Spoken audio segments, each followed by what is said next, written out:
आज मैं आपको ले जाता हूं अमेरिका के एक प्राइमरी स्कूल के अंदर जाकर देखते हैं कि यहाँ पर एक एवरेज स्टूडेंट का पूरा दिन कैसे निकलता है, कौन सी एजुकेशन वो यहाँ पर लेते हैं, क्या सर्विसेज उनको मिलती हैं और किस तरह ये सारा मामला फाइनेंशियली मैनेज किया जाता है। आइए अंदर देखते हैं।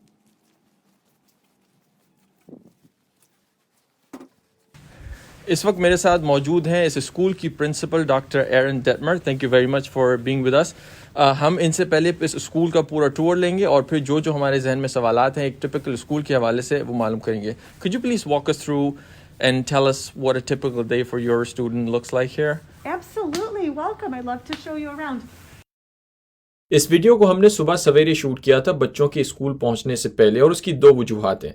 एक तो ये कि अमेरिका में जब भी आप इस तरह कहीं स्कूल में जाकर बच्चों की वीडियोस बनाते हैं तो उससे पहले उन तमाम पेरेंट्स की, वालिदैन की परमिशन लेनी पड़ती है। और दूसरा ये कि स्कूल इंतजामिया ये नहीं चाहती थी कि इस पूरी वीडियो रिकॉर्डिंग के दौरान बच्चों की कोई डेली एक्टिविटीज या एजुकेशन है वो डिस्टर्ब हो या उन्हें किसी डिस्ट्रैक्शन का सामना करना पड़े। So this is just a typical classroom. We have students, our class sizes are anywhere between 20 to 28 children. So it varies depending on enrollment for the year. How many total students, I'm sorry, you have in this school? We have about 400. Okay. Yeah. And that's from grade kindergarten through? Through 5th. Okay. Yes. Okay. So all classrooms also are equipped with the latest technology. We have Apple TVs. So all the kids' iPads, every child also has an iPad, and the teachers have MacBooks. Right. So everybody's able to stream to the TV. We have live broadcasting available. Everything is like seamless integration. So the technology allows kids to access curriculum and materials from across the world right to their fingertips here in the classroom. And how much time do they typically spend in these classrooms every day? Sure. So in our classrooms, the children are here all day long with this teacher. So we have about a 7-hour school day. 7 hours, okay. 7 hours of the school day. Our school day runs 9 a.m. to 4 p.m. So where are we going next from here? Let's go check out the media center. Okay. And this is normally they come in there, they hang, they put their that's I believe is the bag hangers and everything, right? Yes. So we come in, and now that it's cold in Michigan, we have lots of snow pants and snow gear. So backpacks and hooks, backpacks and boots go out here, and coats go in there. So the kids bring all their gear, they unload. And their class, we don't have lockers or things along those lines. They keep all their materials right with them or in their cubbies in their classrooms. Cool. Yeah. Let's go there. All right. So this is the media center? This is our media center. Yes. You can see that it is an absolutely beautiful space to be and to learn and to get kids excited about research and investigating things. So high level view, when the kids come to the media center, what do they do here? The goal of the media center is to get kids into books, understanding what it is that they love to read. It's getting them into being makers and design space. We have an actual maker center learning space here where we teach the design and innovation process. So children are invited to explore and create and to solve problems all on their own. So this is their, if I'm not wrong, this is their science, design, art, everything that they can build from whatever tools you have available. So it's kind of building their ground to be like maybe engineers, scientists, or artists or whatever. Yes, absolutely. It's the design iteration process. So there's coding involved. There's problem solving. She'll pose a question, and the kids have, right now they're in a unit where they're using Legos to build representations and diagrams of what it might become of a problem that she's posed. She also focuses a lot on career education. So exposing children to the different possibilities of what might be as they grow up and enter the workforce. Cool. All right, where are we going next? Let's go check out the cafeteria. Oh, nice. So we are in the cafeteria. This is our space where the children eat lunch every day. They have 20 minutes to eat, and then they go outside and play for 20 minutes. And is the lunch provided by the school, or what are the options? So parents have a choice. We do offer a lunch, and this year, because of the pandemic, lunches are offered free to families. In the past, though, it has been a small fee for that. But parents can also pack a lunch, and kids can bring a lunch from home, whatever's convenient for the family. Cool, nice. And I see you got all the flags of different countries in there too. Those represent the families that are in our school. So we have a very diverse group of families that make up our school here at Leonard, and we're quite proud to say that we have over 29 different languages in our school, and over I want to say 26% of our students are multilingual, which is pretty wonderful. So students who come here, correct me if I'm wrong, can come from 29 different maybe cultural backgrounds. Absolutely, yes, for sure. And we do have a wonderful English language development program for students who are new to the country and are just learning English. Where are we going next? Let's go check out the gym. Okay.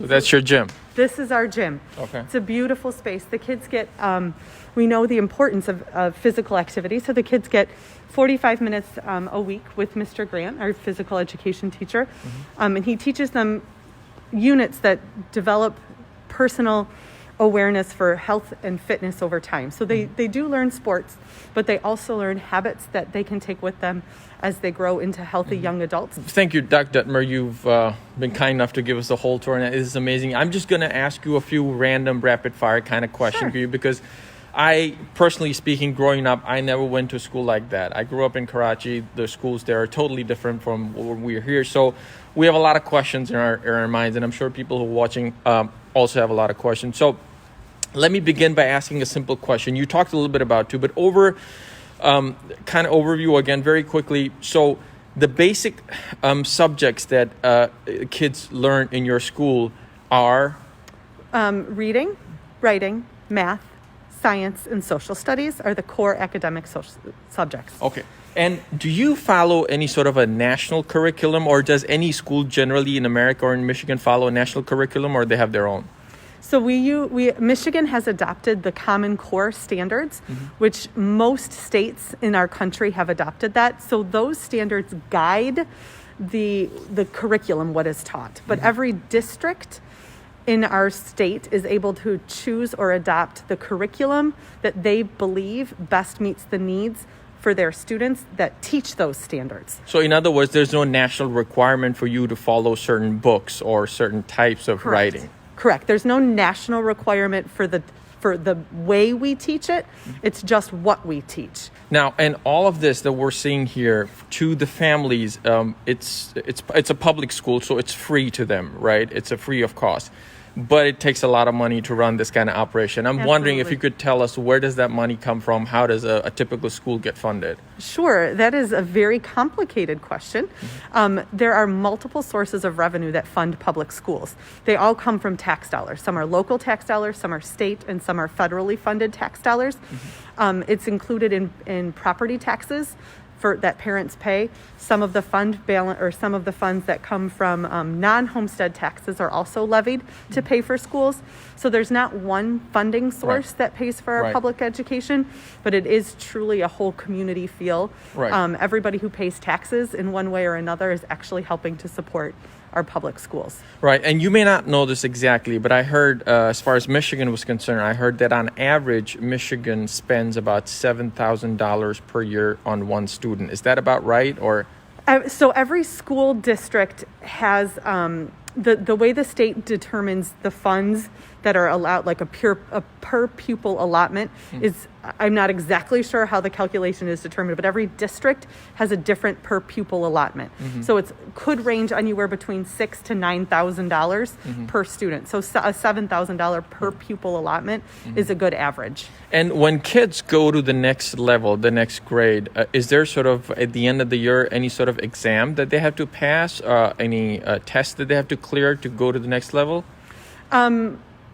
Sort of. That's a complicated question. So we do have state assessments, state standardized assessments here in Michigan. They're called the M-STEP, and students have to score a certain level on that score in order to be deemed passable, but it doesn't necessarily mean that they're held back from moving to the next grade.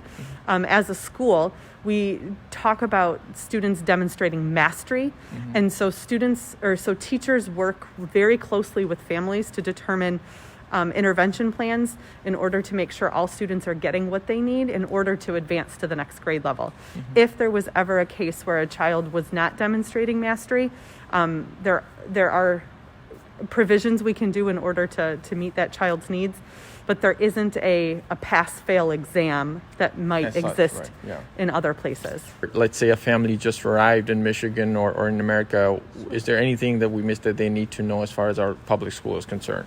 I think one of the things that I'm most proud of our public school system is that we really care deeply about making sure that we meet the needs of every individual child, and that we know that every child comes to us with a different story and a different future, and a bright future. And it's our job to help meet that child where they are and to help open doors for them for the future. So it's not a one-size-fits-all approach. It truly is individualized, and we have the pleasure of employing the very best staff that you could find anywhere. I know I'm biased, but I also truly believe that our educators here in this building care so deeply about these children and will do anything they can to help them be happy and successful. And if people want to know specifically about your school, Sure. more information, how can they know about it? Where can they go? Check us out on our website. So we have, we are leonard.troy.k12.mi.us. So, All right. Well, thank you so much for your time. Thank you. It was a pleasure.